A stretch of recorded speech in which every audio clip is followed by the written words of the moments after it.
Fine.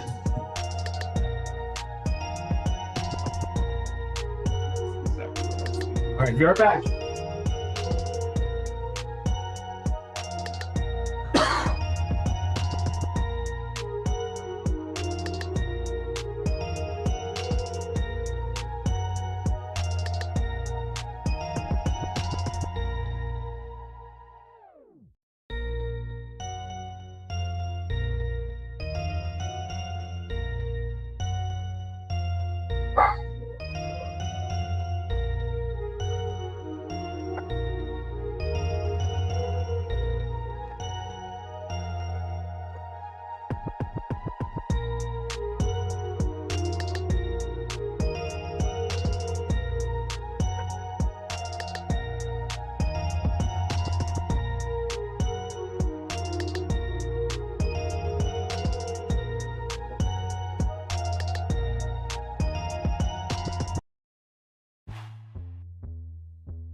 Sorry, Avery was getting his medicine delivered.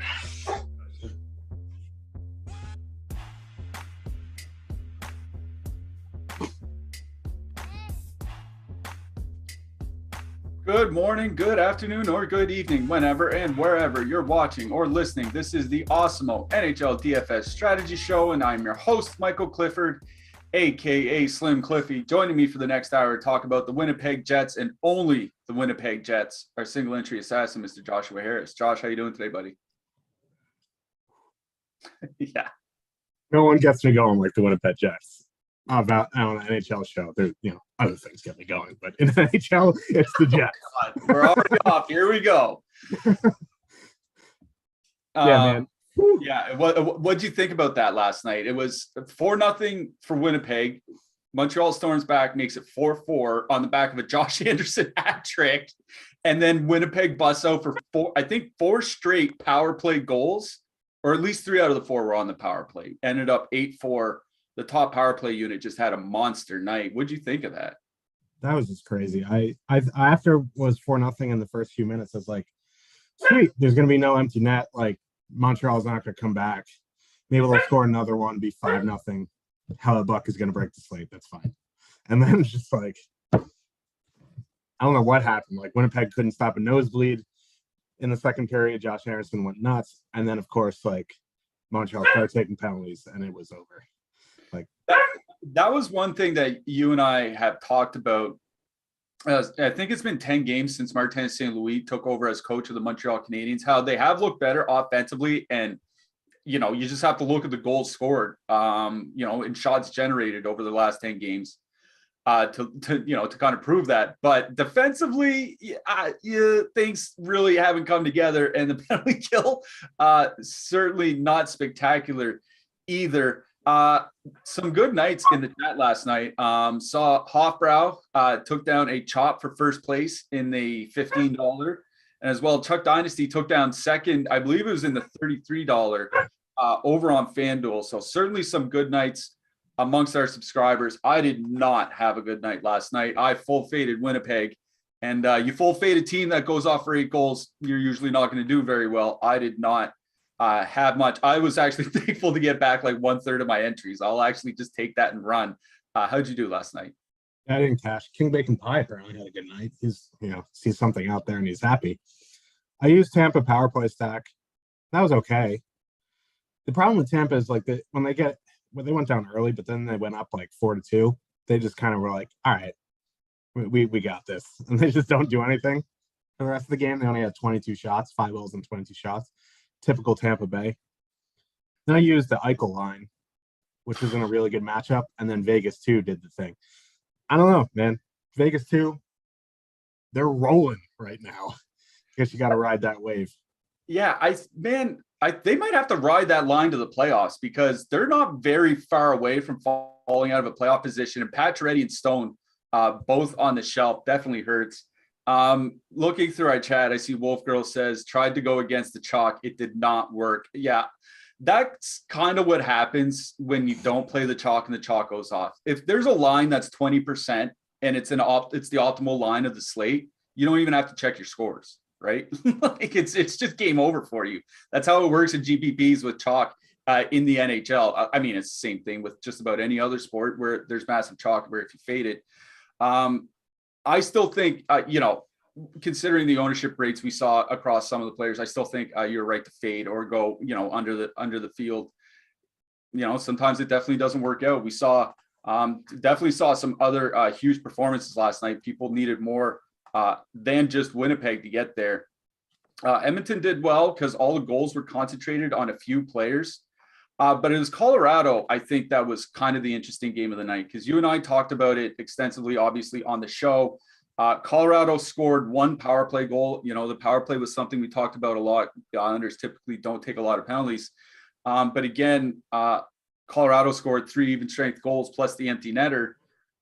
It's an excellent team at even strength. They had to undergo some line changes and all that, but I wanted to point out Devin Taves. Was it the revenge narrative, or is it just a coincidence? Is it the revenge narrative? I don't believe in coincidences. Yeah. Okay. Who are you? Like Detective Gordon's underling in The Dark Knight Rises? I'm John Wick. Okay, well, I just don't. I mean, like, okay, yeah, maybe, but like over the long run, too much coincidences to be a coincidence. You know what I mean? Like, this was his first game back, and all of the questions in the media. Oh, I have a great relationship with Lou. You're gonna badmouth Lou in front of on national TV? Like, the dude's one of the 200 old men of hockey. You can't really go against that brethren. So he just took it out on his team.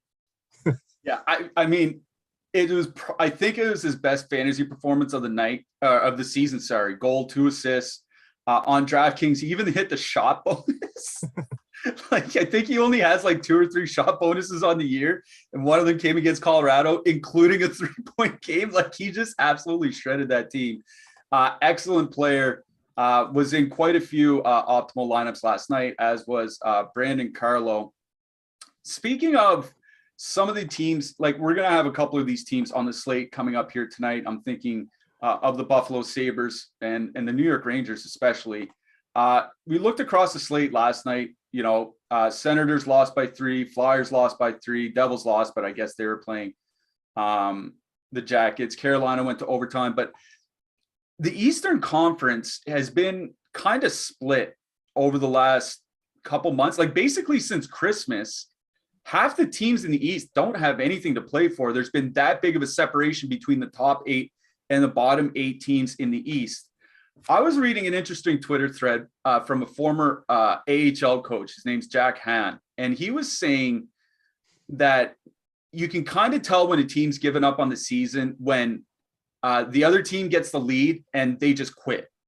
Because typically when the other team gets the lead, the team that's behind generates a lot more shots as the team with the lead goes into a defensive shell.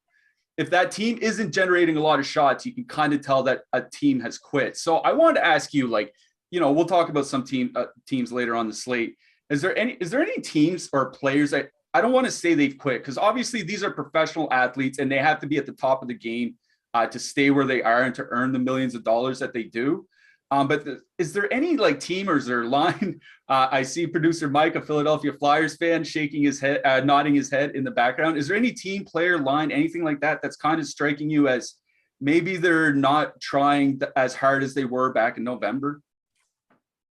I don't know. That's a tough question, because it's similar to oh, is this guy playing injured? You don't want to say oh, this guy's not trying. It's possible these guys are making millions of dollars. They're you know what? I'm going to get this no matter what. You know what I mean? Look at boy Mitchell Marner. Although that boy's on it. I want what he's having for breakfast, man. That guy's going nuts. But these guys on teams that are out of it, I don't know. Let's Seattle. We'll take Seattle for instance. You have to wonder about someone like Yanni Gourde, because he was excellent in Tampa, and you knew that team was going to contend for a Stanley Cup year in and year out. We thought he was going to be a top 6 center staple for that team. You look at his play this year, he's been awful. So you have to wonder, is it a competitive thing? Is it maybe he just doesn't 360 days of rain? Maybe he hates coffee. I don't know. But like, it could just be like, this team sucks. And like, I can't get up for these games. But in Tampa, I knew I'm going to be matching up against the team's top comp. So I got to bring it every night. So I don't know, like I don't like conjecturing about players, but like, I don't know. I just feel like, not that I was some, high level athlete, but like when we were playing the better teams, you always got up for it. You know what I mean? Like you really like, you're just like, oh man, we got to bring our A game today. And we're playing teams like that weren't great. We're just like, you know what? We can skate by, but I don't know. Like it's, you would think like all these guys would come out and just bring it every night because they're, playing the game they love for millions of dollars, but who am I to judge? I'm talking behind a desk, talking about Mitch Marner making $11 million a year when I'm not making $11 million a year. So who am I? I'm just Josh. Yeah, you're more than just Josh to us. You're the single entry assassin. But I know what you mean. It's tough to say, like, this team is trying, this team isn't trying, this team is kind of trying, this player is, but this player isn't. Like, it's tough to point that out, but I think it's worth paying attention to that one stat, to teams generating shots when they're trailing. I think it'll be fascinating to track that over the next 8 weeks, because honestly, there's like 30 games left in the season and half the Eastern Conference has nothing to play for at all. So it will be interesting to follow. We have a bunch of games we have to talk about. Well, not a bunch. We have a few games we have to talk about today. We are brought to you by Yahoo Fantasy. Yahoo has been the sponsor for this show and a bunch of shows here at Awesemo all season long.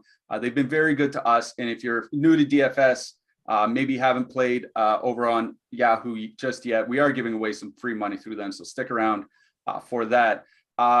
If you guys could, in the chat, please throw us a thumbs up. Those likes help us. And if you are new here, click that subscribe button, because those subscriptions especially really help us grow this channel and keep these shows coming regularly. It seems like NHL, we're here almost every day these days. NBA certainly here almost every day. So lots of sports to talk about. So please click that subscribe button and click the bell as well to get notifications whenever we do go live. We have free premium tools and data up on the site.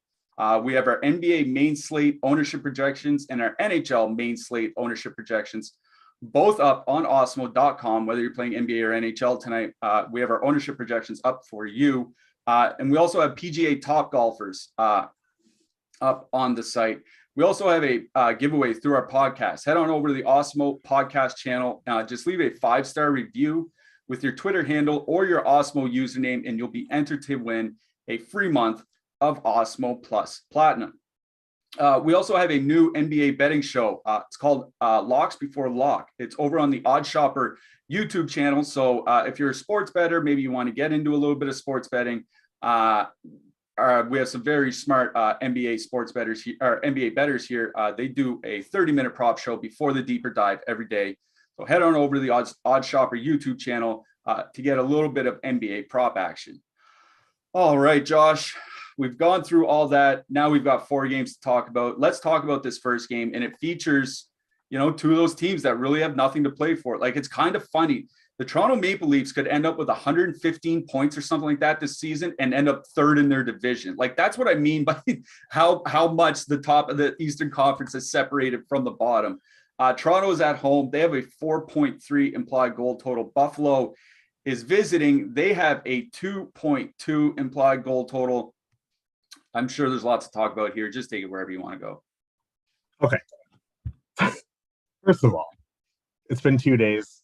People have been sending me this picture of the TSN. Was it TSN?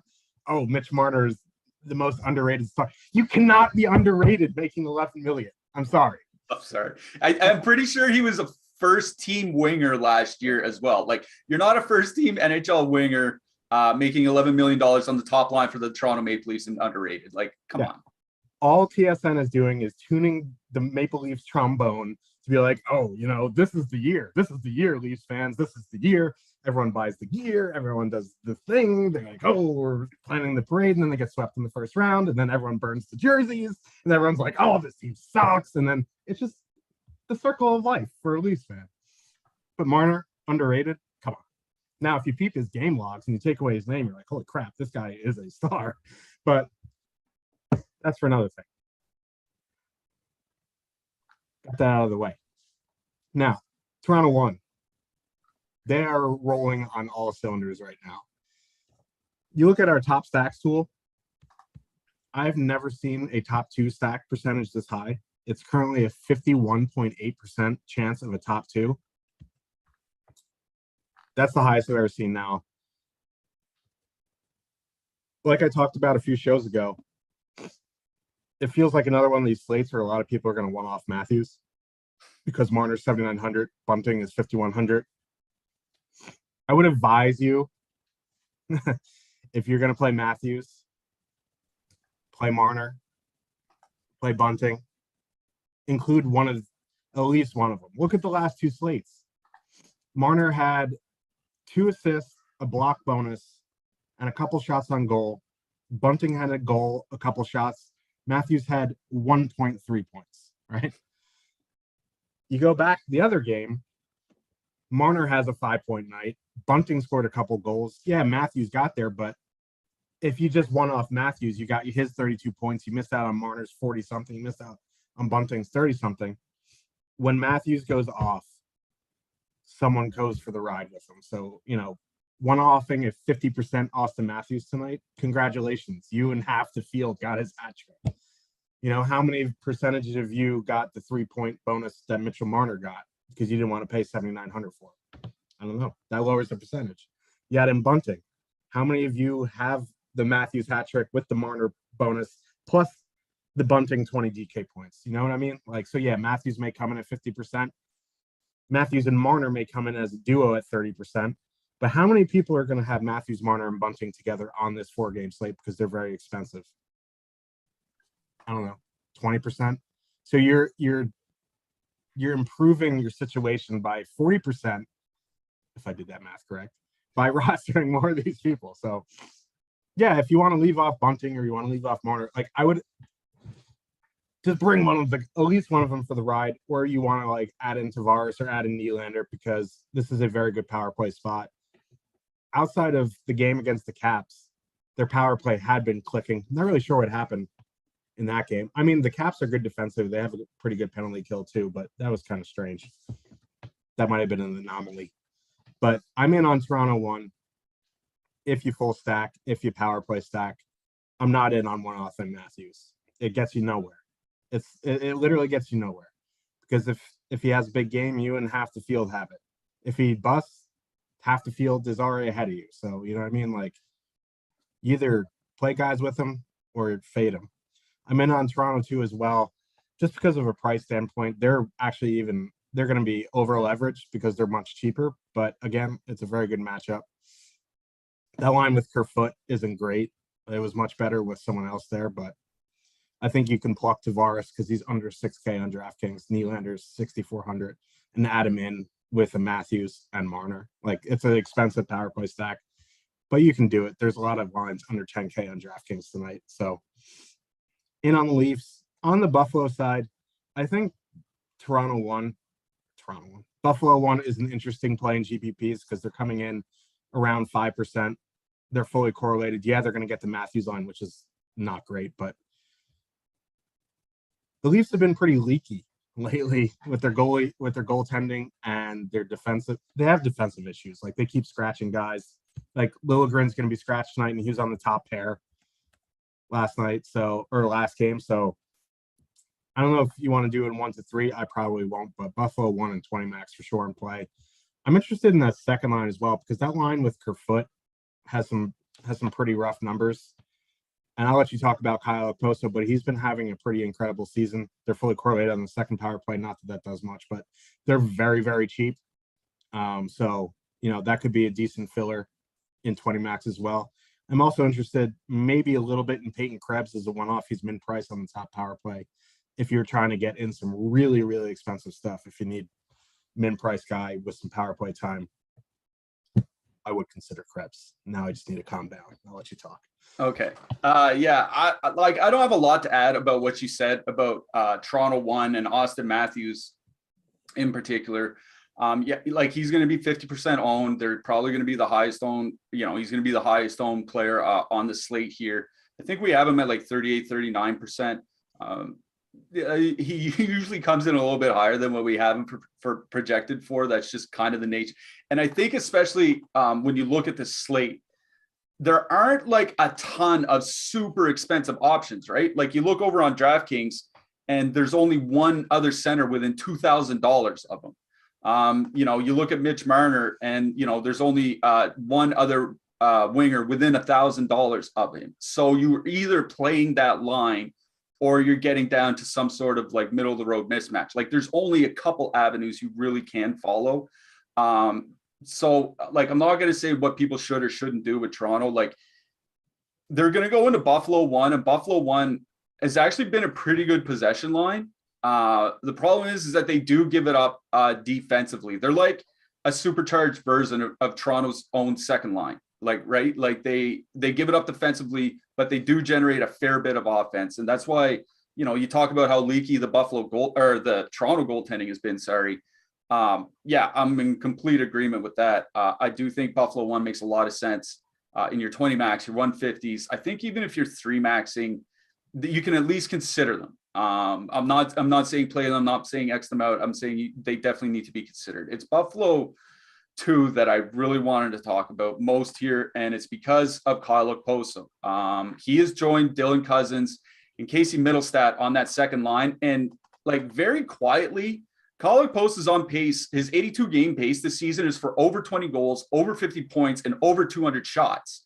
And he's spent almost no time on that Buffalo top line. He's done all this playing in the Buffalo depth.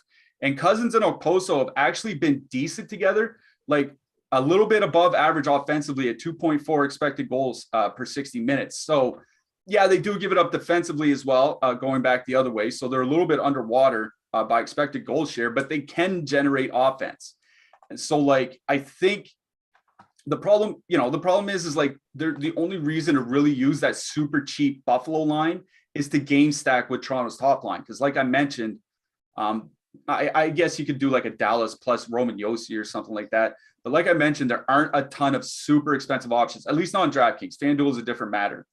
They do have some players priced up there, at least on DraftKings. So that's kind of where I'm at, is like, if you want to put in Okposo with your, like, if you're super worried about Toronto being really chalky, one way to do that is to bring a small bring back like that, like a Kyle Okposo plus Toronto 1 or something like that. Like, you know, you did it the other day. I think it was on Saturday afternoon, right? Where you had one player shooting against your goalie. I mean, you can do the same thing, having one player going against your stack, just to, you know, probably get a combination that's a little bit different than most. So I do like that Buffalo 2, kind of like a fillery 2-man, if you want a game stack here with Toronto. Toronto 1, obviously in a fantastic spot. Toronto 2, like, I'm just having a problem. I feel like this is just the Winnipeg problem all over again. It's just the ownership, right? Like 33% ownership on a slate this big. I feel like I'd rather just power play stack, you know, top line and then add in Willie Nylander, or, you know, take off Mitch Marner and add in Nylander, or, you know, take off Bunting, add in Tavares, something like that. I think it would be Nylander though, because Tavares at 5,900 is going to be a bullseye tonight. Yeah. And last thing I want to mention about Toronto, and this ties into what we talked about teams not having anything to play for. The Toronto top line has seen a big ice time decrease. Austin Matthews played 21 minutes a game in January and 19 minutes a game in February. That is a pretty big come down. Like, you know, losing 10% of your ice time is not nothing. Again, it's a 4.3 total on a short slate. Maybe this isn't the key. Maybe this isn't the spot to be like, you know, those 2 minutes are really bothering me right now. But again, you know, the spreading out of the ice time is one of those things that we'll see as we keep going on through the season, as teams, you know, keep falling further out of the playoff race. Not like anybody in the East has anything to play for anyway.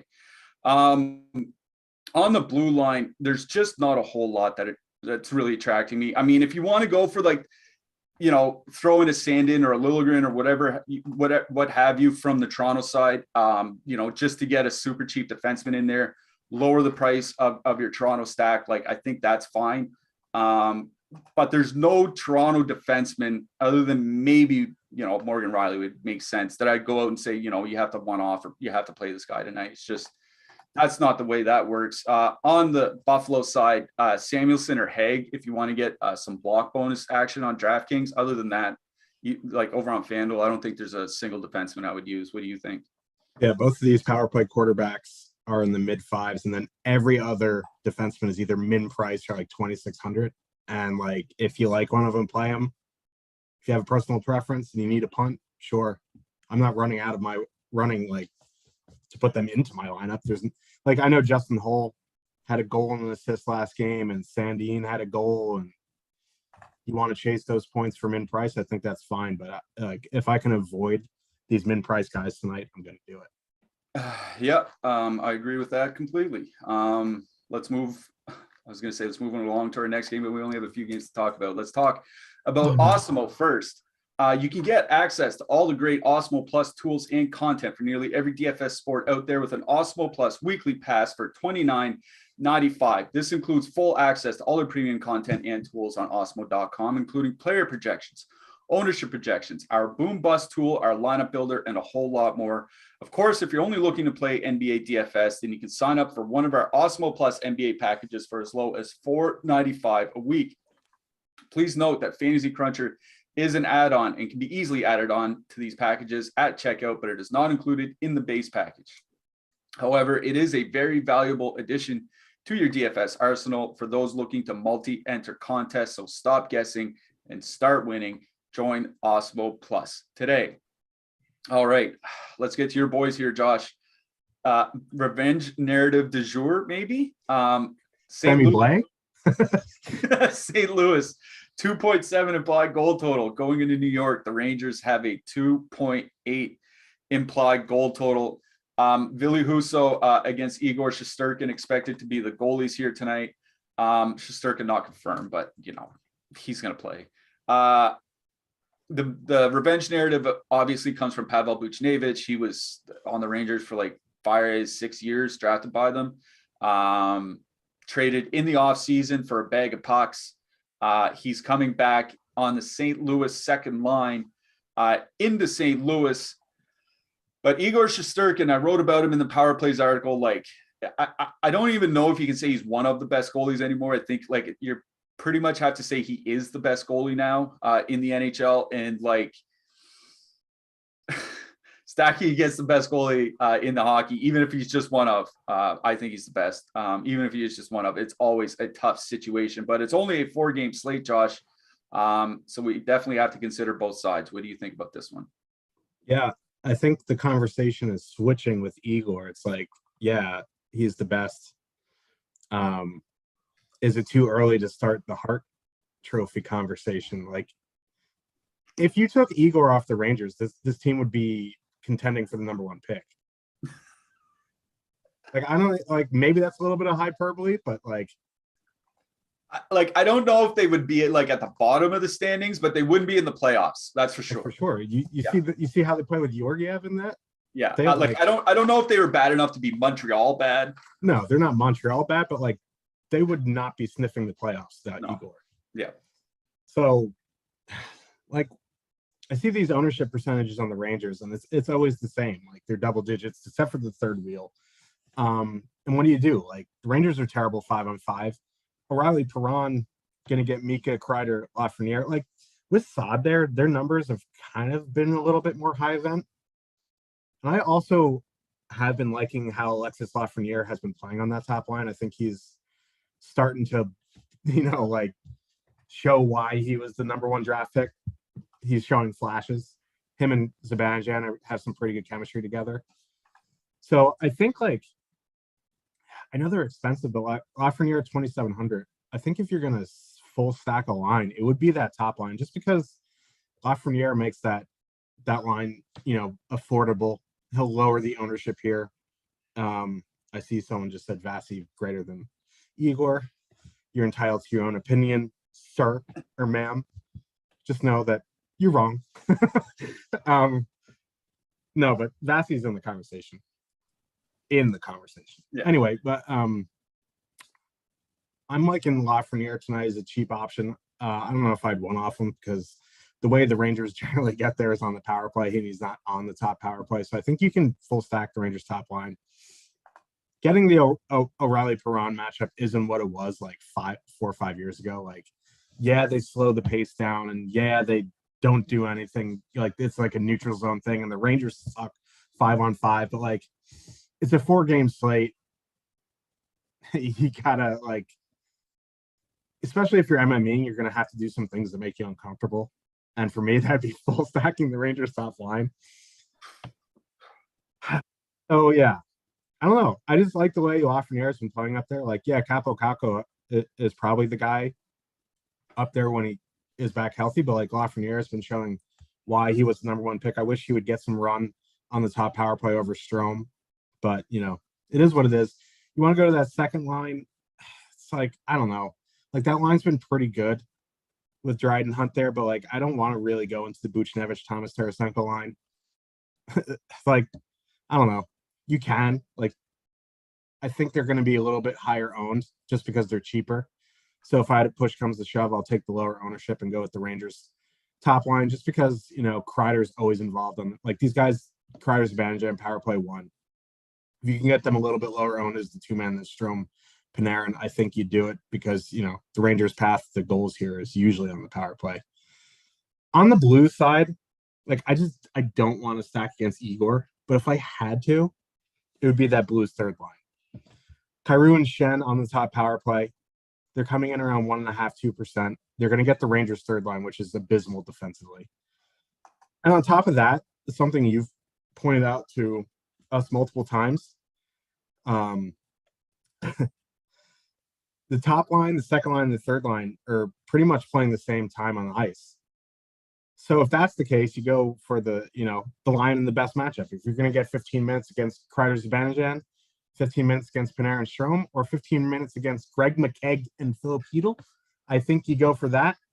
And Braden Shen and Kyrou, like, they've been really good together. So I think if I was going to go to a Blues line here, it would be the Blues third line. Not a huge fan of stacking against Igor, but in GPPs, especially if you're MMEing, just because Igor is probably the best goalie in the NHL doesn't mean he can't have a bad game. So I would take some chances on the Blues third line at very low ownership. Yeah, I was actually looking at Igor's game logs, and his bad games aren't as frequent as you might think. He's really only had about 3 bad games on the season.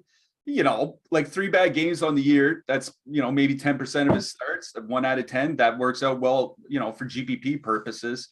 That's probably why, you know, none of the St. Louis lines really have like a super high top stack percentage. That's probably the reason why, like, coming in at about 13% combined for a top 2 stack percentage between the top 3 lines. That's probably why. But yeah, it's the ice time I want to talk about. It's another one of those things. Like, it's different for St. Louis because they're still in the thick of a playoff. It's kind of thick of a playoff race. But for the month of February, every single one of their forwards played under 18 minutes a night on average.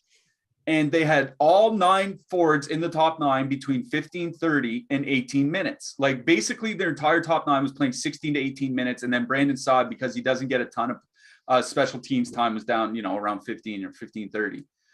Like you said, like, if you're going to play 15, 16 minutes against a third line, or, you know, 16, 17 minutes against the top line, like, I'll just take the third line minutes. You know what I mean?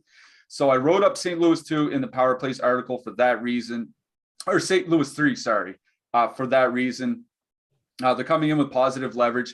They're not a lot, like, I'm single entering tonight, and I'm going to be completely honest, I'm not playing them. I'm not in my single entry. I'm not playing a line going into Igor Shesterkin. If I was 20 maxing, I would probably have like 2 out of 20 or something like that. That's probably what I would do. St. Louis 2 is very interesting because they're by far the best line, but they're really expensive, and you're paying nearly, you know, $19K on DraftKings, over $20K on FanDuel for a line that'll play like 17 minutes against Igor Shesterkin on the road. Like, again, one of those situations where I'm not going to have them in my single entry. If I was 20 maxing, you know, maybe I'd have a couple. Also, final note on the top line. Yeah, a more high event with Brandon Saad there over the last 60 minutes. Here's been St. Louis's schedule of late. They play Toronto. Okay, they play Toronto. But then Buffalo, Philly, Montreal, Ottawa, Chicago twice, and the New Jersey Devils. So like, if you don't have good numbers against those teams, then you'd really be up, S Creek without a paddle.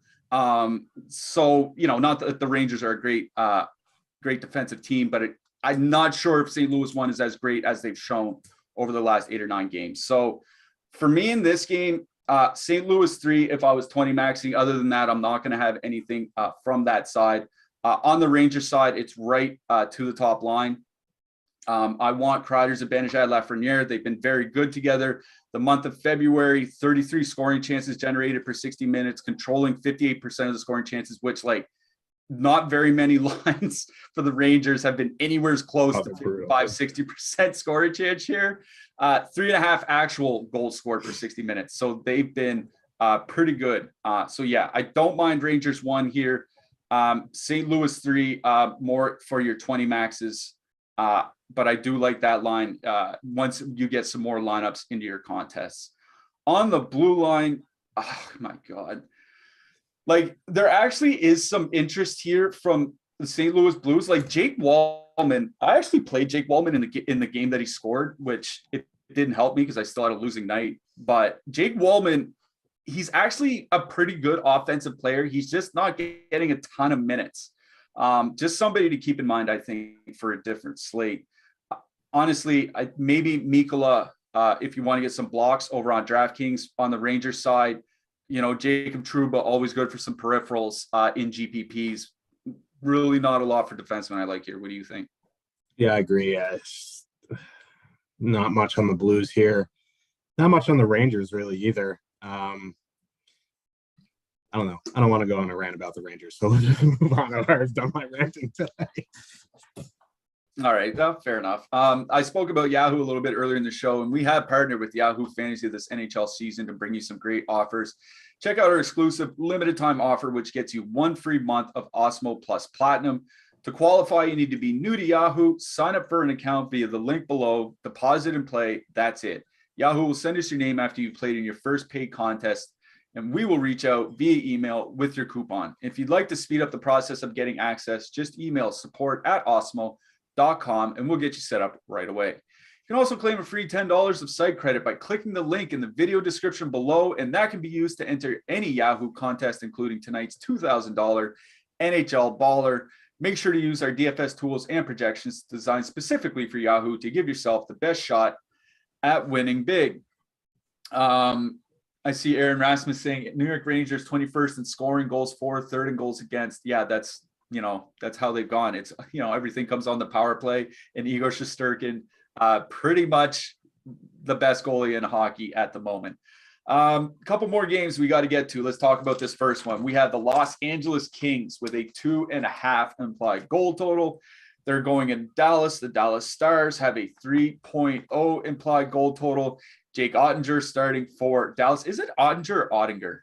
I think it's Ottinger. I think it's Ottinger. Jonathan Quick might play tonight, but he got lit up in their last game, so I'm wondering if they don't go to Cal Peterson here. Just don't know who's starting for Los Angeles just yet. Doesn't really make a huge difference for our purposes. Only a 5.5 total here, but there are some good lines on both sides of this game. So what do you think here? Yeah, I have Dallas's last home game up on shift chart on my screen right now. They were playing the Buffalo Sabres, home of the Buffalo Wings. And interesting note here, a lot of people are thinking that the Hintz Pavelski Robertson line going to go out against Kopitar Kempe Iafallo, and that is probably not going to be the case. So last game when Dallas was home, they hard matched, not like 70%, 30%. Like they sent out Raffle, Faxka, Glendening every time Tage Thompson, Skinner, and Tuck were on the ice. So if that holds true, Dallas 3 is going to be locked on to Kopitar tonight, which is good for these top lines. Now, you look after that, like the Pavelski, Hintz, Robertson line, they kind of saw time against each of the second, third, and fourth lines. It's kind of hard to differentiate after the Buffalo top line, which one's really the second line. So maybe that's why. But like outside of hard matching, Faxa to the top line, they kind of, the top line saw time against the second, third, and fourth line. But if that Faxa line is going to go out against Kopitar, like hard match them, like I'm very interested in LA1 tonight. Like that Faxa line is just not good. They're not good defensively at all. And yeah, the Kings top line plays a little bit slower pace on the road, and there might be concerns, but their price isn't a concern on DraftKings, at least. They're 15-4 to full stack. They're fully correlated on the power play. And we've seen how bad the Stars look when they play bad. Like the Kings, like if the Stars come out flat tonight, the Kings may just run them over. Listen, I don't know what's going to happen, but I'm interested in Kings 1. Now, the Kings second line, also very interested in them. They're coming in even lower owned than the top line, and they're probably going to see a fair bit of that Ben Sagan-Gurianov matchup, which like a few months ago, I was like, oh yeah, man, that's a great matchup. Like it's still a good matchup, but that line surprisingly has been very good. Like I don't know how it's been possible. Like I just don't understand it from a physics standpoint, but like they've been pretty good. That being said, despite their last game where Boston just absolutely ran over LA too, they're still generating over 4 expected goals for per 60 going against Tyler Seguin and Jamie Benn. So like, yeah, I'm very interested in King's second line. You know, you get the top power play of Victor Arvidsson. That line's projected around 5% on DraftKings. So I'm fine with either of the top 6 lines on the Kings. I think I would, I think I prefer the top line tonight, but I honestly would not fault you if you go to the second line. They've been a favorite of ours all season.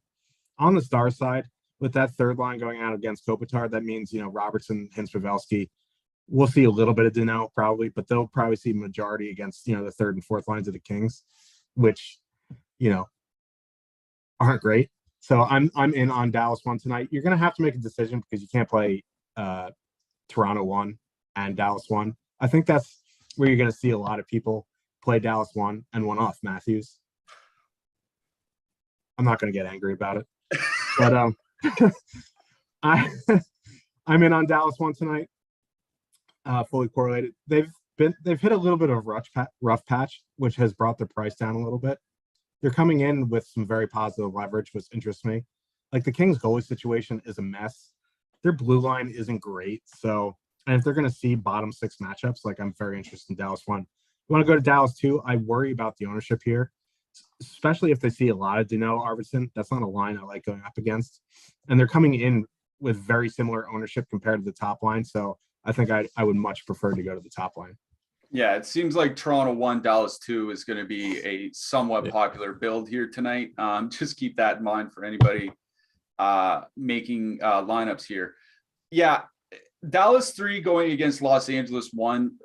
I just want to put a point on the numbers that you spoke of. 45% shot share this year together, 44% of the expected goals. They're playing to a slow pace, so maybe they can just drag the game down into the mud and that'll eventually stop Los Angeles. But it's not a good line. Like there were previous iterations in years prior of that third line from Faxa being very good. This one just definitely has not been this year. So that's why I do like Los Angeles 1 here tonight. I follow Kempe and Kopitar. For the month of February, they were controlling 60% of the shot attempts, 67% of the scoring chances. They were amazing in the month of February. They as long as Dallas rolls out that matchup, they're going to roll all over that line. It's just a matter of whether they actually score because they don't have like great goal scorers. You know what I mean? Like there's not a Joe Pavelski on that line. Maybe Adrian Kempe can be some sort of perennial 30 goal scorer, but so was Rickard Rakell, and nobody would mistake Rickard Rakell for being an amazing goal scorer. Sorry. So I do like Los Angeles 1 a lot here tonight. I like both top lines. I'm with you. This is a game where I think I would look for my top line main stacks. If you're not playing Toronto, this is where I would look. Very good leverage on Dallas 1. As you mentioned, if Dallas sticks to that matching, they're going to get, third, fourth lines a fair bit from the Kings. The third line from Los Angeles has been good, but they also don't get like tough matchups. And if, Quentin Byfield's going to get that Hintz line here tonight, I'm wondering, if that Hintz line doesn't do some damage. So yeah, I'm with you. Both top lines in this game, I love a lot. Kings 2, just fine. They're coming in under owned. They're a little expensive on DraftKings. They're a little expensive as well over on FanDuel. But especially over on FanDuel, where it's not too bad at 16.8 and DraftKings at 14.4, not too bad. Like, as long as you're not playing Austin Matthews, you can pretty much build almost any lineup you want with Los Angeles too. So yeah, I don't mind Kings too. But for me, it's really about the top lines in this game. I do like Los Angeles a little bit more. But honestly, just pick one of the, I think either one of these top lines are both perfectly fine to play here tonight. On the blue line, really not a lot that stick. Actually, I shouldn't say that. Miro Heiskanen is one that sticks out to me especially. He's jumped up to the top power play unit with the top line and John Klingberg. That gives him some additional fantasy value that he hasn't had for the season. And I actually looked at their numbers and I thought Klingberg and Heiskanen would struggle. Like, two defensemen power plays tend to struggle to score. They really haven't. Like, it's hurt Klingberg's output a little bit, but it's helped Heiskanen's a lot. And the power play numbers are relatively similar. So I think using Heiskanen here is just fine in any kind of format. He's actually one of my favorite defensemen on this slate. What do you think? Yeah, I agree on Heiskanen. Ethel Lindell, 3,100. I think, I saw the cash crew talking about him today. I think he's fine in GPPs as well. On the Kings side, like, this is why I'm not a game log guy. Because if you look at Drew Doughty's game log, you'd be like, I don't want to play this guy. But like, I think correlating him with Kings 1 makes some sense. Like, I'm not, as Mike has it on the screen, it's Ottinger. So I'm not a big believer in Jake Ottinger as a goalie. Like, goalies just spin a roulette wheel outside of the elite, but like, I don't know. I think the Kings can do some damage on the power play. Other than that, like, if you want to one-off Roy or Dursey, I guess that's fine, but I'm not excited about it. Yeah, probably not much for defensemen from the Kings side for me. It's really about Heiskanen. Here at Awesemo, we have the Awesemo Hall of Fame, where we celebrate subscriber success. Josh entered the Awesemo Hall of Fame back on Saturday with his bank. And if you'd like to get into the Awesemo Hall of Fame, this is how you do it. You download the Awesemo avatar from awesemo.com/avatar.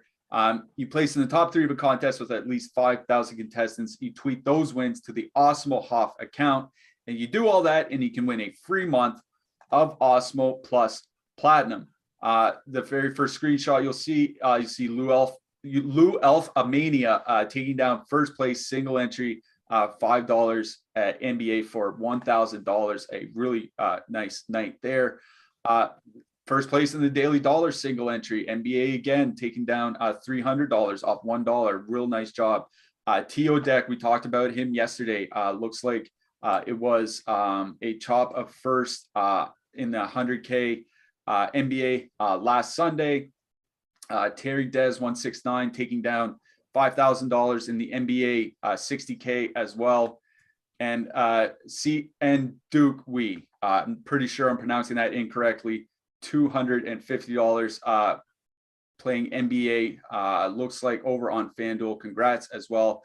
If you'd like to get into the Awesemo Hall of Fame, just place top 3 in a contest. Make sure you have the Awesemo avatar as your avatar, and then send it in to the Awesemo Hoff account. Coming up, as we talked about, our Locks Before Lock, our new NBA prop show, that's coming up at 4:30 Eastern, and then our NBA double dose of the Deeper Dive and Live Before Lock coming up right after them. And then at 9 o'clock Atlantic time. Nobody else here pays attention to Atlantic time. At 8 p.m. Eastern, our PGA Live Before Lock for anybody playing a little bit of golf. And don't forget, our PGA Top Golfers, one of our free premium tools and data up on the site today, so you can get a little Live Before Lock and PGA Top Golfers for yourself. Once again, would like to thank Yahoo for sponsoring this show. If you're a first-time Yahoo user, you can get some free money from them. Just click the links below. All right, let's get to this last game, Josh. Nashville, 3.2 implied goal total. Seattle, 2.4 implied goal total. Notice in chat, I'm getting trolled for recommending Ryan Johansson in the Power Plays article today. Listen, There are only 4 games to talk about. This game sucks. I had to talk about it in some respect, though. I think there is stuff to play on both sides. You and I have been talking about this. I've been unfortunately talking about this game all day in chat, between the two of us. There is some stuff to play on both sides here. What do you think? There's a specific reason why we only left 4 minutes. There is a reason why I took 15 minutes at the top of the show to talk about everything but this slate. If you're in your advanced age, like Cliffy and I are, talking about this game for too long is going to give you ulcers. So we have to trim it down a little bit here. All right. Nashville 1 has been bad the past 6 weeks. Like, there's no way around it. You see it reflect in their pricing. Mikael Granlund's down to 3,500. Duchesne's under 5K. Forsberg 6K on DraftKings. So, like, a month ago, Forsberg was mid-sevens. Granlund was 6K. Duchesne was almost 7K. Like, this was a $21,000 line that we were playing. And now they're in the 15s. And, like, I just don't want to play him. The problem is, like, the matchup that they have is almost too good to ignore here. So I'll let you get into specifics of it, but, like, what was it? Eberle Geeky without McCann is just abysmal. So, like, there's reason to play Nashville 1 tonight, and obviously we're not alone. They're over leveraged tonight. They're the worst leverage spot per our top stacks tool on the slate. They're 14-5 on DraftKings, and they're actually really expensive on FanDuel. They're over 20K. So, like, maybe that's an easier fade. I don't know. But, like, on DraftKings at 14-5, I don't know. It's going to be tough to fade. I feel like a lot of people are going to put them in with Toronto just because they're like, oh, Seattle sucks. And, the matchup indicates that too. Now you want to go to that second line. I don't know if I'm going to go to that second line. Like, if I would just add in Johansson on a power play stack just because he's 2,900. He's going to get the power play time. Seattle has goalie issues. Like, they're starting Chris Dridger tonight. I don't know. Like, I was a big Dridger fan when he was on the Panthers. I just don't know what happened to these goalies. This must be the team in front of him. So I guess, like, I'm in on Nashville 1. I'm not happy about it because they have not been great over the past 6 weeks, but, like, they're between the price and the matchup, like, it's hard to ignore. On the Seattle side, our buddy and boss Jake was like, it's Yanni Gord, Blackwell, Mason Appleton tonight. And I was like, you need a CAT scan. But then I started looking at the matchup, and Luke Cunnin, Ryan Johansson, Phil Tomasino have been god awful. And then you look at the small sample of Gord, Blackwell, Appleton, it's been very good. So, yeah, I think I can get behind some Appleton, Gord, Blackwell tonight. That's Captain Colin Blackwell, Rangers legend, by the way. But, like, man, it does not feel good. But, like, you look at the numbers, you take away the names, you take away the teams, and you just look at the pure numbers of it. The numbers lead you to playing Seattle 2, and the numbers lead you to play Nashville 1, despite their offensive inefficiencies the past few weeks. So, from this game, I'm Nashville 1, Seattle 2. Yeah, I just want to touch on this problem with the Seattle top line. Jared McCann and Jaden Schwartz and Jordan Eberle have been the only 3 Seattle forwards with a positive offensive impact this year, and 2 of those guys are injured tonight. Morgan Geeky and Jordan Eberle playing without Jared McCann, they're an AHL line, like, just getting absolutely forced Vader choked by the opposition.